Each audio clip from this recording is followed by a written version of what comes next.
A Dynasty Pack is the most common way that new cards are introduced into the game of Legend of the Five Rings. A similar method is used for all Fantasy Flight living card games. They come in a clear plastic case like this called a blister pack. It's called a blister pack as there is a clear bubble that holds the contents. There is a hole at the top so it can be hung on a peg at your retailer, and it also has this weird foot at the front, meaning it can be freestanding on a shelf. Let's have a look at the back.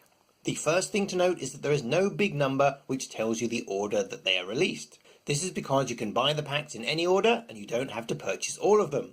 If chronology is important to you, then the number above the UPC or barcode tells you the release order, and the blurb on the back tells you the number of the cards each pack contains. These packs are bound together in what is called a cycle, which means all the cards are designed and play tested at once so they work together.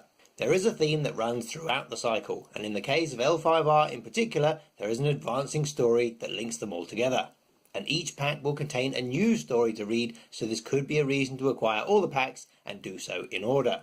Also on the back is the expansion symbol.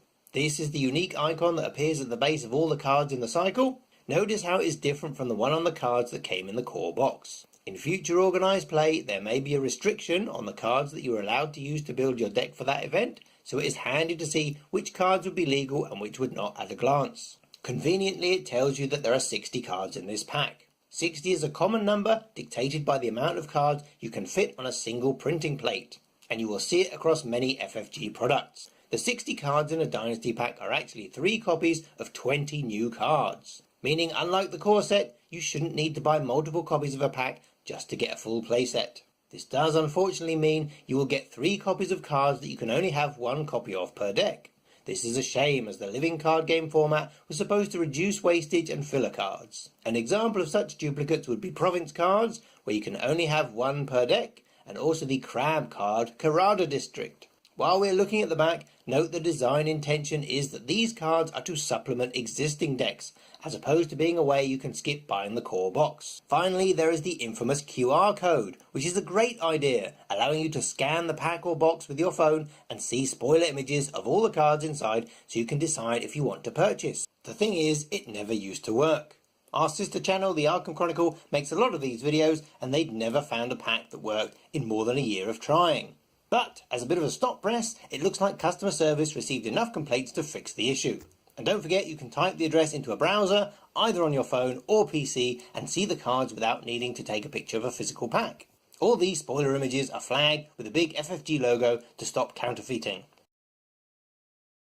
You don't need to use any scissors or a knife to open them up. There is a sticker at the top so you know the package is still new. Peel that off, and then push your way between the 2 halves of the packaging and firmly pull them apart. There is a hinge at the bottom so everything stays attached. This type of closure is called a clamshell, and is designed to be reclosed and reused and stay closed even without the sticker. Inside the case there are 3 different elements, so don't just take the cards out and throw the rest away. Underneath the front flap is your story and rules sheet. Take it out and unfold it, and you will see it as a 4-page booklet. It begins on the right hand side with your cover page numbered 1, flip it over for pages 2 and 3, and back to the front for page 4. This is where the next part of the Imperial Cycle story continues. As well as the story and the design credits, you may also see new rules information, errata or keywords appearing here as they relate to the cards in this pack. If you have trouble folding up things like maps, then lay this out flat with pages 1 and 4 uppermost, concertina it vertically, then fold it from the left at the middle and back over from the right, and you are back where you started. The final thing on the insert is the sleeve count if you are using FFG sleeves. 2 packs is 100 sleeves, so you will have 40 left over to put towards future packs, or maybe you have some unused from your core set. This is assuming you want to sleeve everything, including 3 copies of the 1 per deck province cards. One interesting thing to note is that the official product recommendation is for totally clear sleeves front and back. Always check the latest L5R tournament guidelines, as these may stipulate you use sleeves with opaque backs, because some of the promo cards can appear different depending on how they were printed. The least exciting part of a pack are the paper artwork inserts, but you can always use these for storage dividers if you like to organise your cards chronologically. They can be used to decorate your binder or deck boxes, and it seems a shame to just put them in the recycling. And finally we are onto the cards. They come sealed in plastic like this, and there is a sticker on the front which serves 2 purposes. The first is quality control, meaning in theory the pack is complete. although you don't know how thorough the checks are, and mispacks do happen with FFG products. The colour of the sticker denotes the language of the cards, because living card games are translated into lots of different languages, particularly for the European market. Blue is American English. The wrapping is quite tough, and is easiest to remove at the top, particularly if you slide a knife or a pen under the folds. The cards are sorted by machine and arranged by number.